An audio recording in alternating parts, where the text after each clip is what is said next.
Welcome to another Founder Wisdom Pod with my friend Lydiane Diamond. She's owner at DMND Construction. Interesting woman she is. Basically, we've been talking for a while and she's into self-development big time. She owns a construction company and has been quite successful last year. So props to her for that. We're going to discuss about her parcours. She's from Montreal, by the way, so we might use French words every now and then. We're going to speak about her current business and where she wants to go for this year. This podcast is brought to you by podfire.com. If you want to start your own podcast and monetize it the unconventional way, you can go to podfire.com. Lizanne, welcome to the pod as my dogs are fighting in front of me.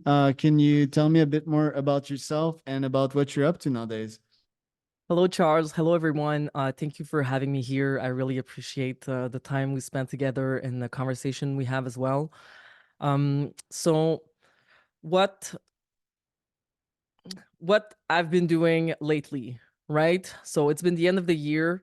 I like to prepare myself for next year. So I've already planned like how much I want to sell, what the job sites I have lined up, what can I do to like so far I've been in like 3 years I've been in construction. So far I've been like doubling my sale amount like every year. So I'm also looking to do that for the next year. I like to be prepared, taxes ready, everything's paid for, dividend is taken, money is invested. I'm just like starting like a fresh start. And a little game I started playing with myself was like, okay, at the end of the year, je répartis l'argent, and then I start from zero again. And it's like, how fast can I bring my bank account to like a higher number than last year? So I have the comparative at like usually it's around like November, and I've been like constantly like doubling for the last 2 years. So I'm very excited about that. And I learned a lot this year, being having my general contractor license and dealing with a lot of people. And I'm also starting the new year with like a fresh view and new strategies as how to make the job sites go faster, how to be more efficient. And yeah, I realize lately I've been collecting a lot of checks, signing a lot of contracts, and building a lot of like long-term relationships. Because what I think, construction is not that scalable, and I only have two hands, and I'm gonna work anyway. I love working with my hands. Before doing construction, I was an artist. Before that, I was like a scene technician. So I've always done manual work. I think there's something fundamentally like primal about it. And when you can just go in and build things, like your monkey self feels really good. Like my Homo sapien is just so satisfied. You go to bed, you made a good chunk of money. It's very encouraging. And if I'm going to spend time, to use time that is not necessarily like leverageable, I might as well work with clients with whom I'm going to have like a long-term relationship. So when I started my career, it was more, I was taking like any jobs. So I was taking all the jobs that like no one else wanted to do. Like, oh, can you come and fix the door? And like, oh yeah, I'll fix the door. And oh, all these like small things, which I realize I am wasting my time. I'm not learning anything. I'm not moving on to like bigger projects either. And I know I'm gonna work with my hands anyway, so might as well work for clients that are gonna bring me repeat business. Because when you're in the construction or renovation industry, you spend a lot of time doing those quotes. And some people, they invite you to their home, they make you dance like a little monkey, and like, oh, is she gonna beat the guys at the quote? And it's like, I don't care. Like, do you have real estate? Like, are you wealthy? Do you have an expensive house? If you don't, I don't care. I'm not gonna do your little like 4x4 bathroom in your little condo. From all the places I could be right now, this is not where I want to be. And I also realized I was not charging enough. So now I'm not shy anymore. I have built a confidence, and it's empowering. So now it's like I vet my client more than my client vet me, but it has to be a two-way relationship. And is this client going to bring more business? uh Allowing me to like leverage my time, quote unquote, because I won't have to like quote and run and meet so many people that in the end there's no good fit. Hell yeah. Okay. The working with your hands part, it's interesting.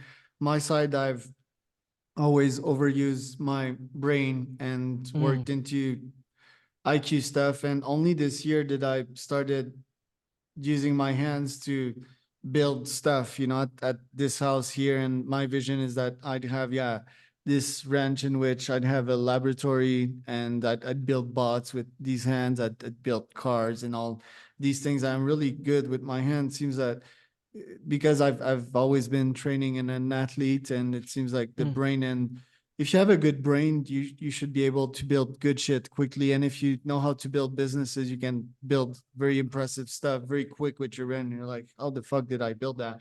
Anyway, so I get you on that. Scalability is hard. So yeah, the construction business, sure.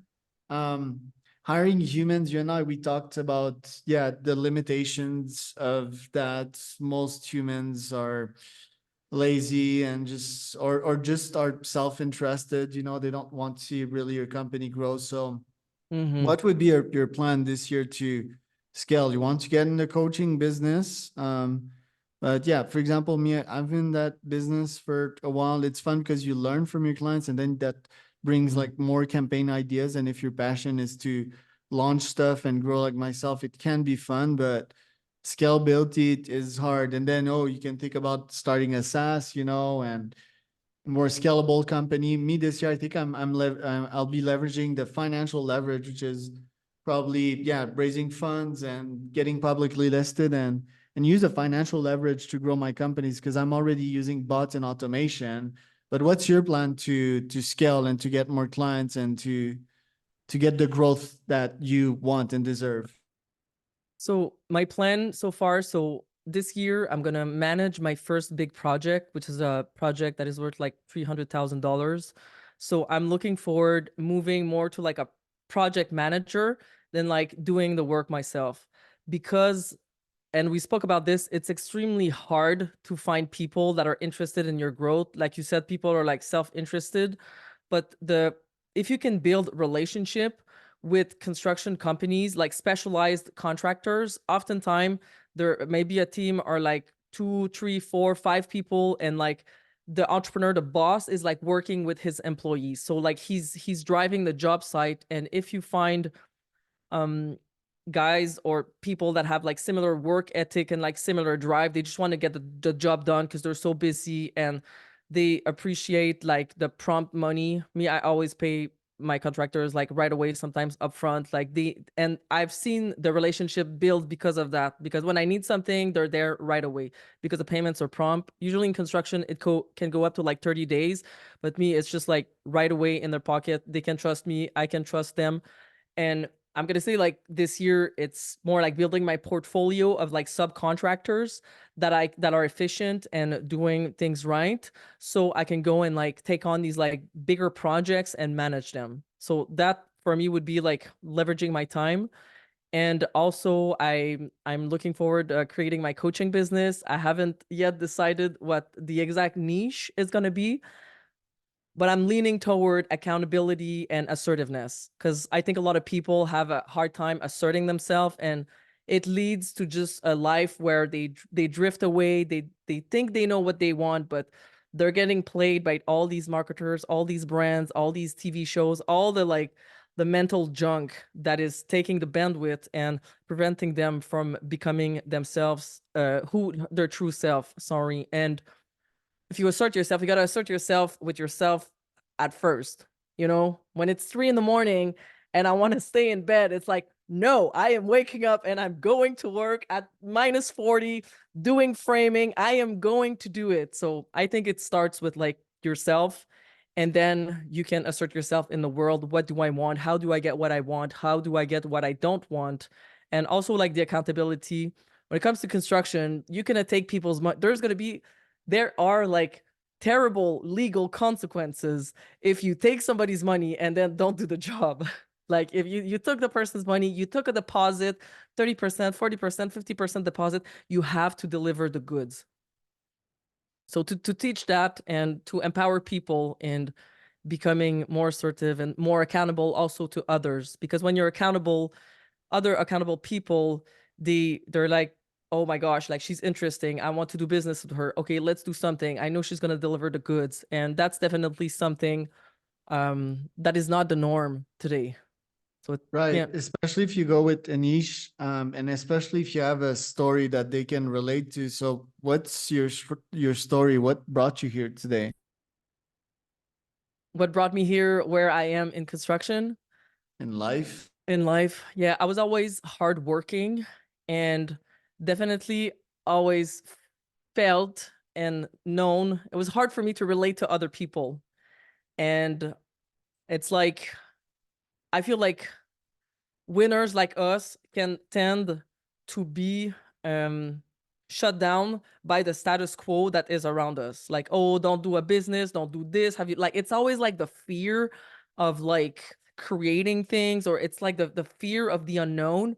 And when you're a small kid, I mean, especially maybe like I don't want to play like female card, but like maybe as a female, you look forward, you look up to like leaders, and like that's how the female brain is like structure. And when the leaders of your family, they don't necessarily like encourage you, it it's very unlikely that like, oh fuck it, I'm gonna go on my own. I see men doing that, like, okay, fuck it, I'm the man now. Like they have the testosterone, they just like do it, you know, they so they develop differently. So me, it took me a while, and honestly, I was like self-destructive for a long time. I was frustrated about the government. I was frustrated about the elite. I got like, I just like, it's everybody's fault that I don't have what I think I should have.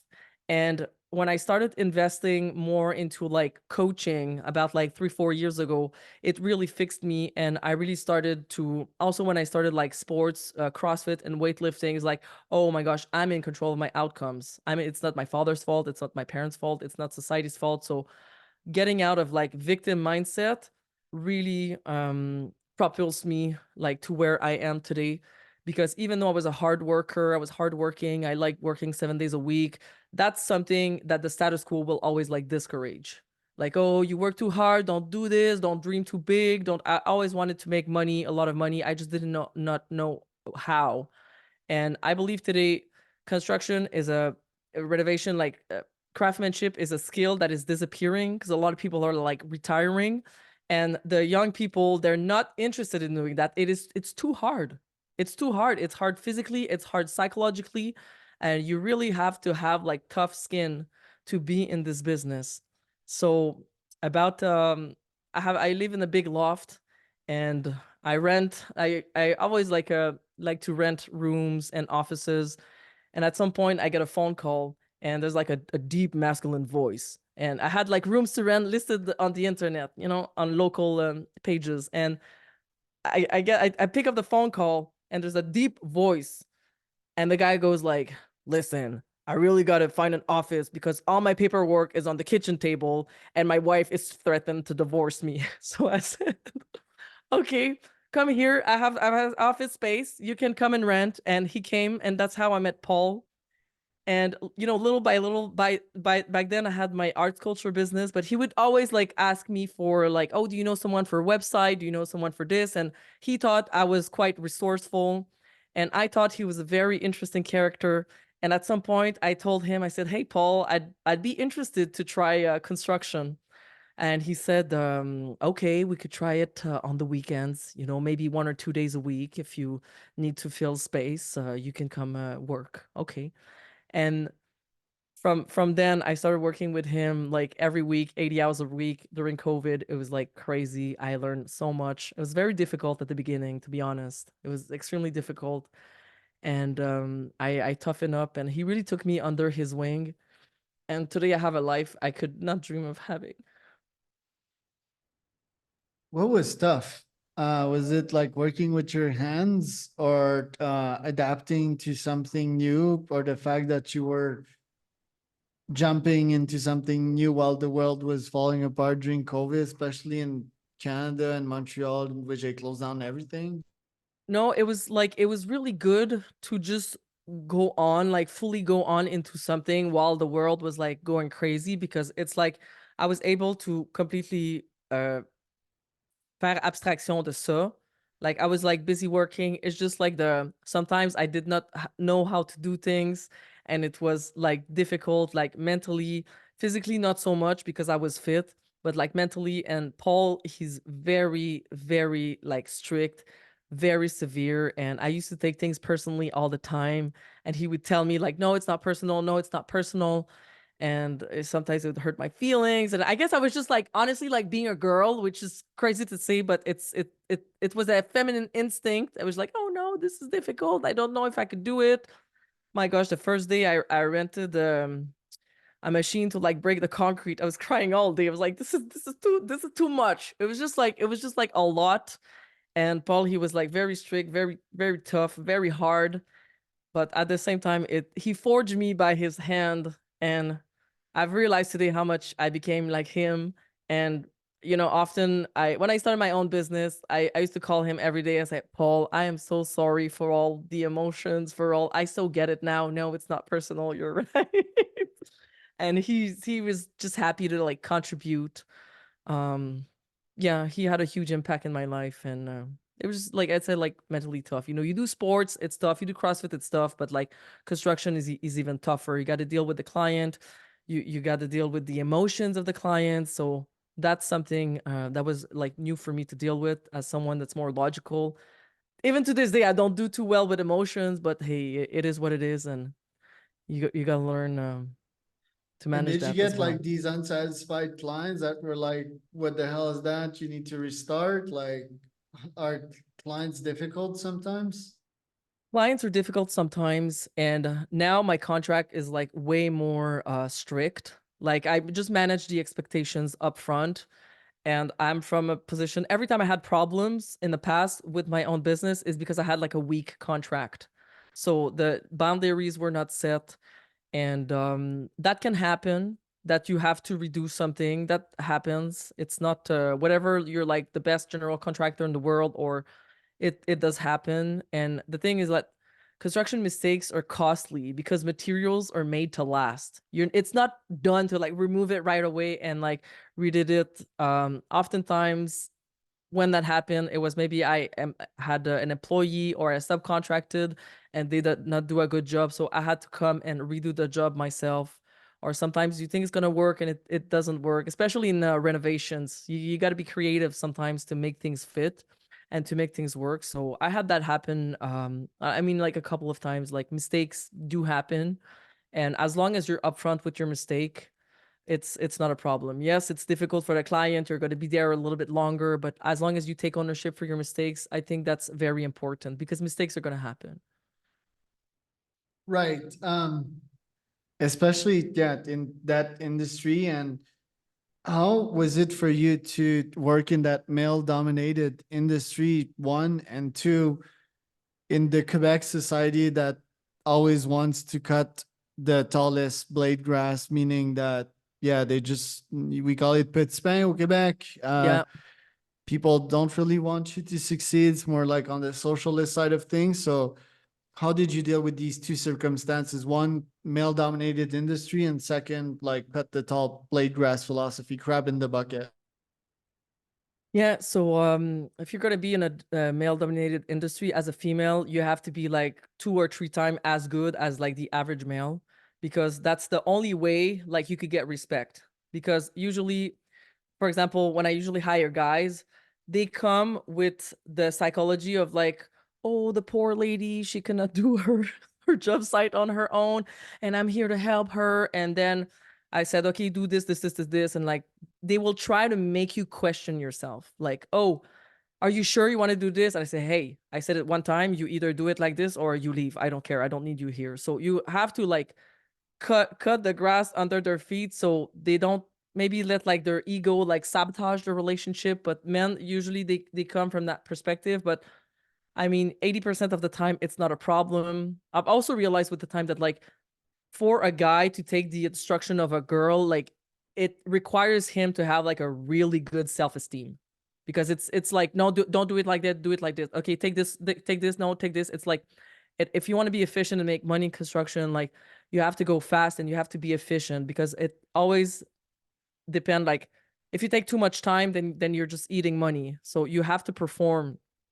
And guys that will like argue you, then it's like, I don't have time to argue, you could just like leave. And I've noticed also, in this business, you will have some ex-convict, you would have some ex-drug addict. It's a business where you could get like these type of guys. And maybe with my feminine nature, they don't have a job. I'm like, okay, come, I'll give you a job. I'll fix you. That's how I approached things before. Like I took their problems maybe like on my back until I realized like, whoa, like these guys are loser. They cost me money. They cost me time. They cost me so much energy. I am so much stress because I have to deal with like unstable men. So I would say like as a female in a male dominated industry, like surround yourself with like stable men that for whom it don't matter that you're a guy or a girl. So that's very important. And you will see the insecurities, they will pop up in comments, they will pop up, like you will notice that like quite soon. But for a while I was like trying to fix that, and that led me to like keeping people in my company that weren't profiting my company or didn't understand my company. Because also I've realized lately this year, like when you start to have success, like I have job consistently, I have a happy customer, I'm doing extremely well financially, it's gonna it attracts people because they're like, oh my god, she's doing so well, she has all these things, and they come to you. And for me now, there's no difference between this and like a homeless guy like knocking on. It's like, oh, what do you pay, what do you bring? And it's like, dude, like nothing. I don't need you. Like I don't need you. If you're sitting on your couch, it's because no other entrepreneurs wanted to have anything to do with you. Maybe I can be naive and like trust your stories, but within a few days now, I'm like, okay, this guy's definitely a problem. They'll show up late. So you have to like assert yourself and don't take things personally either, because sometimes men will like tease you, and it's all fun and games. It's never mean. It's never mean. It's all fun and games. And from what I've heard, sometimes I think some girls are like, oh, the guys that were so mean, I left. But like, you just have to like give a better comeback or like take the jokes, and then they're gonna be like, oh, she's one of us. She's not like that delicate little thing that we're gonna bruise or like, because honestly, I don't think these behaviors have this place in this industry, unfortunately. And that's just how it is. You got to be tough, and that's just how it is. So, and also like appreciate the guys that are doing good work for you. It's not because that you're female that you're like entitled to like being a queen or all the bullshit that like the government, especially here, is trying to like brainwash you with. Like you have to, men are happy to help women. It's in their biology. But if the women acts like a bitch or is never satisfied, it makes it very difficult for the guy to keep helping. So you have to reward them accordingly. Sometimes I buy a steak, sometimes I buy, it's just like and really like thanking them with your feminine energy. So you got to be tough, but you also have to use your feminine energy in a way where it's beneficial for them and is beneficial for you. Very insightful. Your daily routine, you mentioned that you do CrossFit and so forth. How do you take care of yourself so that you show up at 200% at work? So I gotta take like the only way you can keep doing sports and do construction is if you work out first thing first in the morning. If you don't do that, like forget it. Like at 5 o'clock, 7 o'clock, 6 o'clock, there's no way you're getting on that bike. There's no way you're. So now I have a home gym set up, and I work out. But of course, I love CrossFit. I will always like love the sport, and my workouts are like inspired by the sport. But I don't go to like a regular gym anymore, or because of the time constraint, and also I'm gonna say again because of the status quo. You go to a gym and then everybody's complaining. It's 6 in the morning and their workout is written on the board, and you have people that come in and they're like, oh, so sore from yesterday. We're gonna run. And I'm like, geez, like no one is grateful here. We could be in a hospital right now. We could be handicapped. A lot of people would trade place with us to do that workout that you think is gonna be difficult. And if it, like working out should be the easy thing in your day. And I think it's like self-care, and stretching before going to bed is great too.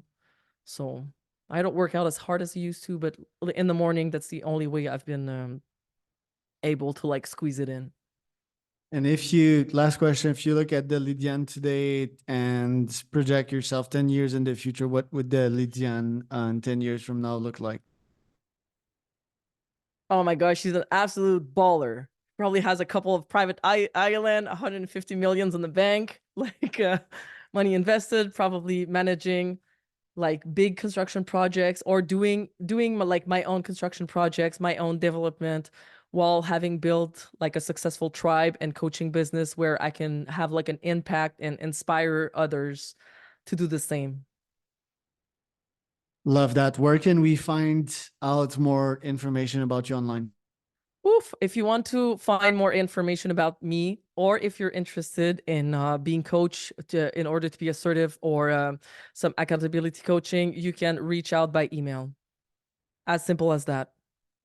I was Lydiane Diamond and Charles Cormier for another CEO Wisdom podcast.